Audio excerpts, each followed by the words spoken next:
Hi hello Telangana రాష్ట్ర ప్రజలందరికీ నమస్తే, గుడ్ మార్నింగ్, శుభోదయం. ఈరోజు మన ప్రజావాణి తెలుగు దినపత్రికలో ఇన్ఫర్మేషన్ వార్తా విశేషాలు ఎట్లా చూద్దాం. దయచేసి వ్యూవర్స్ అందరూ వీడియోని లైక్ చేసి వీడియోని షేర్ చేయవలసిందిగా కోరుతాను.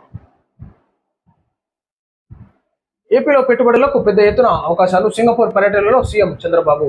సింగపూర్ పర్యటనలో ఆంధ్రప్రదేశ్ ముఖ్యమంత్రి చంద్రబాబు నాయుడు పలువురు ప్రముఖులను కలిశారు. భారత్ హైకమిషనర్ డాక్టర్ శిల్పక్ అంబులేతో పాటు టౌన్షిప్ గ్లోబల్ లీడ్లు చేరెక్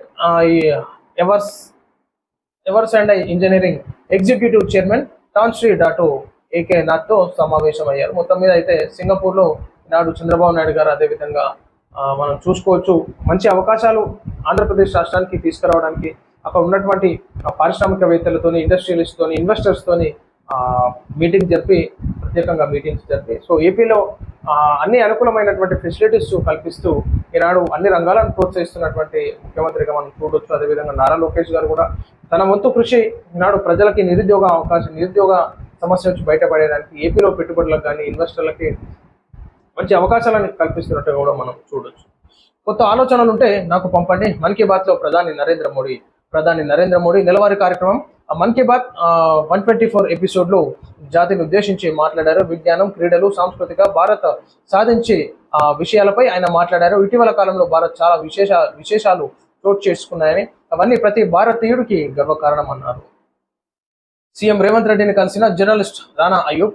ప్రముఖ దర్యాప్తు జర్నలిస్ట్ రచయిత రానా అయ్యూబ్ నేడు తెలంగాణ ముఖ్యమంత్రి రేవంత్ రెడ్డిని హైదరాబాద్లో కలిశారు. భారతదేశం సంబంధించిన రాజకీయ సామాజిక అంశాలపై రాసే తన తదుపరి పుస్తకానికి సంబంధించిన సమాచారం సేకరణలో భాగంగా ఈ సమావేశం జరిగినట్లు వివరణ అన్నట్టు మనం చూసుకొచ్చి అయితే మొత్తానికి మనం ప్రముఖ రచయిత జర్నలిస్ట్ రానా అయ్యూబ్ మంచి రాజకీయ విశ్లేషణతో కూడినటువంటి, మంచి నైపుణ్యాలతో కూడినటువంటి, రాజకీయ విలువలతో కూడినటువంటి రాజకీయం ఈనాడు ప్రజల్లో ఏ విధంగా ఉంది, రాజకీయ నాయకుల మీద ప్రజలకు ఏ విధమైనటువంటి అభిప్రాయం ఉంది, రాజకీయ నాయకులు చేసేటటువంటి ఇచ్చి ప్రజలను మోసం చేసేటటువంటి కార్యక్రమాలు ఏ విధంగా కొనసాగుతున్నాయి, అసలు రాష్ట్రాల్లో రాజకీయాలు ఏ విధంగా ఉన్నాయి, మంచి మంచి పుస్తకాలు రాస్తూ ఉంటుంది అనమాట.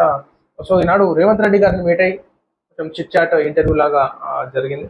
సో తను క్లారిటీగా తీసుకొని ఇన్వెస్టిగేట్ చేస్తాను అనమాట. ఇన్వెస్టిగేటివ్ జర్నలిస్ట్గా మంచి పేరున్నటువంటి జర్నలిస్టు రానా అయ్యూబ్. ఖమ్మం కొత్తగూడెం అభివృద్ధిపై ఉప ముఖ్యమంత్రి బట్టి సమీక్ష.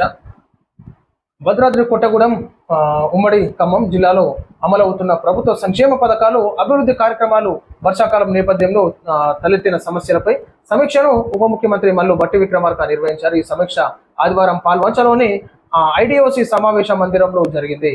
సమీక్షలో రాష్ట్ర మంత్రులు వాకిటి శ్రీహరి, తుమ్మల నాగేశ్వరరావు, పొంగులేటి శ్రీనివాసరెడ్డి తదితరులు పాల్గొన్నారు.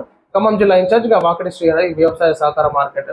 మొత్తానికి ఏదైతే ఖమ్మం కొత్తగూడెం అభివృద్ధిపై ఉప ముఖ్యమంత్రి బట్టి సమీక్ష అన్నమాట.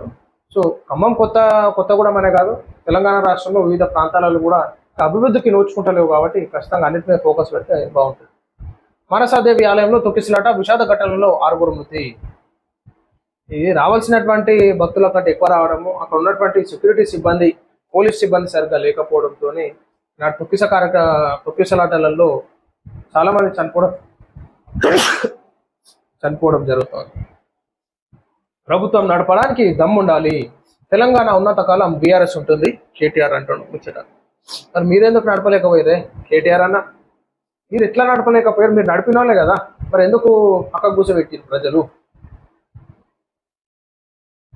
కలాం ఆలోచనలు యువతకు స్ఫూర్తిదాయకం. మిసైల్ మ్యాన్ కు మోడీ నివాళి.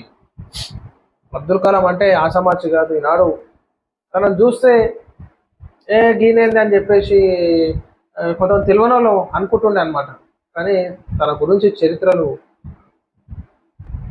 మంచి మంచి బుక్స్ ఉంటాయి ఏపీజే అబ్దుల్ కలాం గారి. బ్యాంకుల నిర్వచనం మారింది. టెక్నాలజీని మిళితం చేస్తూ మార్పుకు అనుగుణంగా సేవలు. దేశార్థిక వ్యవస్థలో సహకార బ్యాంకుల పాత్ర కీలకం. రాష్ట్ర ఐటీ పరిశ్రమల శాఖ మంత్రి దుద్దిల్ల శ్రీధర్ బాబు. అగ్రసేన బ్యాంక్ అమీర్పేట్ బ్రాంచ్ను ప్రారంభించిన మంత్రి. సమాజాభివృద్ధి ప్రతి పౌరుని సామాజిక బాధ్యత. విధులు బాధ్యతలను నిర్వర్తించకుండా హక్కులను అనుభవించలేరు. HNIs చికిత్సాలయ ప్రారంభోత్సవంలో Telangana governor Jishnu Dev Varma. కేటీఆర్ సవాలు సిద్ధమా? నేను సిద్ధం బండి సంజయ్. దేశంలో ఎక్కడా లేని రీతిలో అవినీతి కుంభకు రాజకీయాలు తెలంగాణలో జరుగుతున్నాయని బీఆర్ఎస్ వర్కింగ్ ప్రెసిడెంట్ కేటీఆర్ వ్యాఖ్యలు చేసిన విషయం తెలిసిందే. కేంద్రంలోని బీజేపీ ప్రభుత్వం, కాంగ్రెస్ ముఖ్యమంత్రి రేవంత్ రెడ్డి బావమరిదికి 1137 కోట్ల అమృత్ కాంట్రాక్ట్ ఇచ్చిందని కేటీఆర్ విమర్శించారు. అంతేకాక బీజేపీ ఎంపీ సీఎం రమేష్ కు 1660 కోట్లు రోడ్డు కాంట్రాక్ట్ కట్టబెట్టిందని ఆయన ఆరోపించారు. దీనిపై కేంద్ర మంత్రి బండి సంజయ్ తీవ్రంగా స్పందించారు. మీకొస్తే ఏం కాకపో, మీ దాంట్లో కూడా ఒకరికి ఇస్తే ఏం కాకపో కదా. కేటీఆర్ చుప్చాపు ఉంటుండే. కాంగోలో చర్చి ప్రాంగణంలో దాడి, 21 మంది మృతి. తూర్పు కాంగోలో దారుణం చోటు చేసుకుంది. ఇస్లామిక్ స్టేట్ ప్రేరేపిత తిరుగుబాటుదారులు కమాండోలో క్యాథలిక్ చర్చి ప్రాంగణంలో దాడికి పాల్పడ్డారు. ఈ దాడిలో 21 మంది ప్రాణాలు కోల్పోయారు. అయితే ఇస్లామిక్ స్టేట్ గా ఉండి అక్కడ ఉన్నటువంటి వాళ్ళు చర్చిలో దాడి చేసి 21 మందిని చంపడం జరిగింది అన్నమాట. సో ఇది ప్రజాకరణ మనం చూస్తాం ఈరోజు మన ప్రజావాణి తెలుగు దినపత్రికలోని మెయిన్ పేజ్ వార్తా విశేషాలు. అందరికి సెలవు, నమస్తే.